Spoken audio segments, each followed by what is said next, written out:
a conocer hoy el Índice Nacional de Precios al Consumidor hasta enero de 2026. No tiene buenas noticias este índice. No se ha podido controlar del todo la inflación en el país y sobre todo la subyacente, ¿no? Que es la que más le está pegando en el bolsillo a la gente, José Luis. Es correcto. Fíjate que hay la cuesta de enero estuvo muy fuerte. Esta expresión que usamos en México, porque en diciembre pues hay muchos gastos, el aguinaldo se acaba, las fiestas, los regalos, los viajes. Llega enero y nuevas tarifas gubernamentales, nuevos impuestos, el IEPS, claro. el IEPS, ¿no? Los impuestos especiales sobre producción y servicios, y el incremento al salario mínimo del 13% que vimos, y que bueno, hay una buena y una mala en cuanto a la inflación. La buena es que el grupo de expertos que consulta esta casa de análisis llamada Reuters esperaba una inflación anualizada del 3.82%. Y solo fue del 3.79%. Entonces, o sea, yo no veo por qué sea la buena. Bueno, pues porque la expectativa del mercado es que iba a estar peor. A ver, es que ya nadie le cree a estos grupos de economistas, no nos hagamos. No, es que son promedios. Sale de los que consulta Banamex, salen los de Reuters y nunca dan una. Y cada mes tienen que estar enderezando sus baterías porque no hay nada más complicado que pronosticar un proceso inflacionario y más cuando no está del todo domado. Por eso el viejo chiste de que los economistas son aquellos que pronostican la mitad del tiempo y la otra mitad la dedican a explicar por qué no sucedió. Tú eres economista, ¿verdad? Sí, por eso puedo hacer chistes de economistas.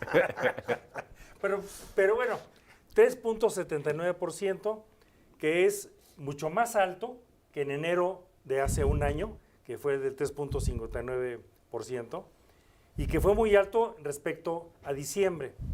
Y esta cuesta de enero, que está muy pesada, decía de Eduardo esta expresión de inflación subyacente. Cuando tú desglosas la inflación, hay una parte que es siempre muy volátil. Es el caso de los energéticos y es el caso de los alimentos.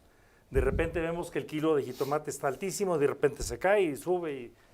Cuando quitas ese componente, resulta que la inflación subyacente no fue del 3.79, fue del 4.52.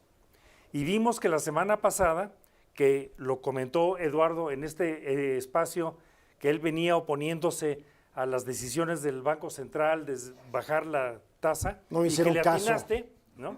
Y que así le dijiste, no me hicieron caso, y sí le atiné. Porque no era el momento y lo hicieron demasiado rápido.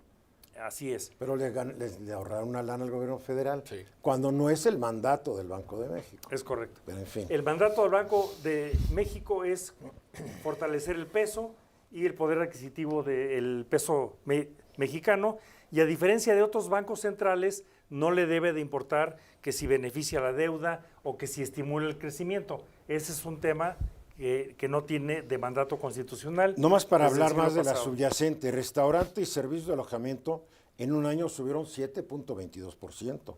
Loncherías, fondas, torterías y taquerías, que es donde toda la gente que ya vive en ciudades complicadas se va a comer, porque José Luis, Rodrigo, ustedes van a restaurantes. Pero el resto de la gente... Muy fifís. Y Guillermo también. Pero lonchería, fondos, torterías, taquerías, 5.27%. Y la proteína de origen animal, 3.91%. O sea, donde más le está pegando a la gente es en lo que come. Está pegando sobre todo en los servicios. Por ejemplo, educación subió 6%. Para los que fuman cigarros con el IEPS subió 14,5%.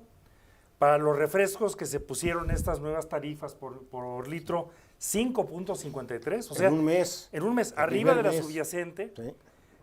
Plátano subió casi 13% y los limones arribita de 21%. No, es que está difícil. Entonces, este es un mes que está muy, muy complicado, y para hablar ya de la parte territorial, tanto de Yucatán como de Quintana Roo, resulta que hay 5 estados, todos con costa, en donde la inflación fue mucho más fuerte. Y estos son Yucatán, Quintana Roo, Campeche, Nayarit y Jalisco, que son estados en donde estuvo por encima del promedio nacional.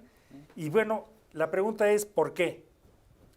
Y bueno, una primera parte es el tema del IEPS. Superpeso, nuestro superpeso. Otra parte es el superpeso, aunque el superpeso, como abarata las importaciones, actúa a favor de una baja inflación.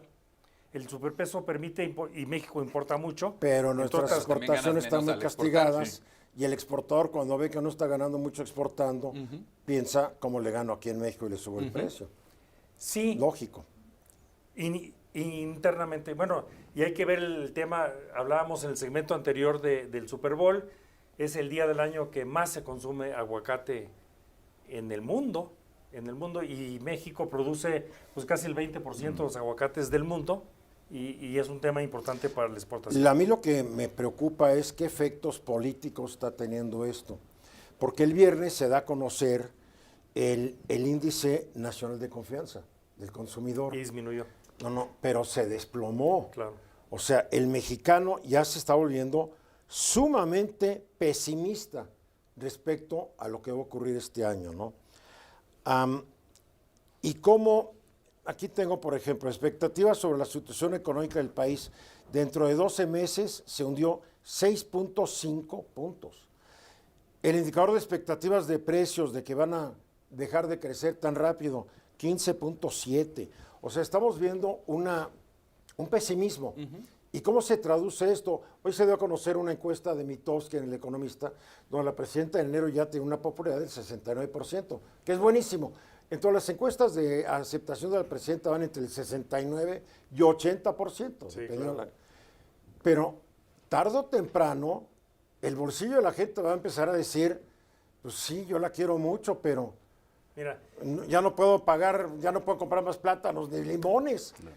Algo tiene que hacer la presidenta del Banco de México para detener este proceso. y ojo, la semana pasada también vimos cifras de empleo, y hay que recordar También. que las cifras de empleo, como ya lo comentó Eduardo, se regularizaron a todos los trabajadores de plataformas. Sí. Si tú tomas las cifras del empleo generado y le quitas el de plataformas, la cifra es negativa en 8,000. Claro. Entonces, si la gente vota con la expectativa del bolsillo, pues ojo, inflación alta y no generación de empleos, porque los de plataformas ya estaban empleados. Claro. No estaban en el IMSS, pero ya estaban empleados. Y era empleo formal. Y era porque eran empleo formal, independientes. Pero la informalidad está yendo ya al 55%. Bueno, ya tiene un rato ¿Ok? totote, Pero y estaba en en el el sureste mucho 54, más. está llegando al 55. Bueno, en Chiapas creo que está en el 80. Es en correcto, y en igual. Oaxaca, sí. Y la presidenta está gastando, y el déficit no lo están controlando como creíamos que lo iban a controlar el año pasado, para estimular la demanda. Pero ya no puede seguir haciéndolo, sale muy caro.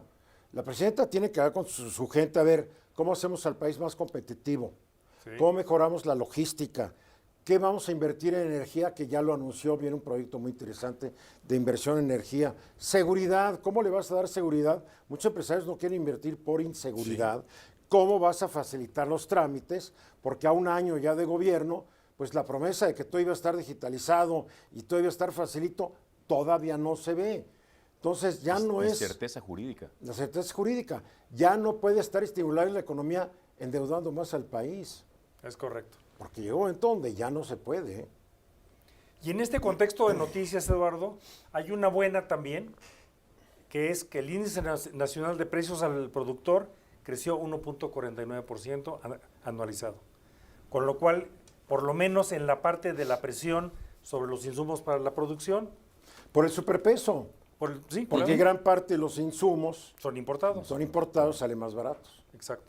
Y por el superpeso, las remesas cada vez valen menos. Valen menos. Sí, bueno, Sí. valen menos en pesos. ¿No? Sí, claro. En pesos, digo, a fin de cuentas. ¿Algún comentario adicional? Nos quedan 2 minutitos, Rodrigo. El otro tema importante creo que es la inversión que se anunció en infraestructura, que de darse creo que sería un buen motor. Sí, claro. Bueno, pero eso también va con Pero es deuda. hasta el 30, y va y con el deuda. problema de hoy es hoy. Sí. Pero iba con deuda. Toda la infraestructura que van a hacer. Pero en este No, nuevo no, parte esquema no. de participación No, empresarial parte puede ser de esa interesante. infraestructura ya está considerada dentro del presupuesto de egresos, pero hay un piquito que es, no sabemos si deuda o no, porque todavía no nos queda claro cómo le va a entrar la iniciativa privada a estas cosas mixtas, ¿no? Proyectos mixtos. No sabemos quién lo va a pagar, no sabemos quién va a asumir el riesgo. Todavía no sabemos Los mucho. mexicanos. Pero es un gran Eso siempre. anuncio, es un gran anuncio porque te genera una expectativa. Tal como le hace el Desarrollo. Banco Central con la inflación, te genera una expectativa inflacionaria. Ahorita con estas cifras es que muy posiblemente no se va a llegar al más o menos un punto porcentual a partir de 3%. Pero en la parte de la inversión, independientemente de los cuestionamientos que podemos hacer de que si ya estaba en el presupuesto, de que quién va a prestar el dinero, cómo va a cambiar la deuda, lo importante es que ya el gobierno tiene una lista de 1.500 proyectos que analizó y que está viendo Que, cómo no sabe- desahogarlos, que tampoco sabemos cuáles son, pero ni cómo los analizó. habrá que estar preguntando. Tiene que haber mucha transparencia en esto. Tiene que haber mucha pero es de que exista un anuncio de expectativa en el tramo hacia el Es positivo. 2030 a que no es positivo. Es positivo. La intención de adquirir un vehículo por las calles. Y sin embargo, la cifra de compra de vehículos de enero fue históricamente alta. Mensaje.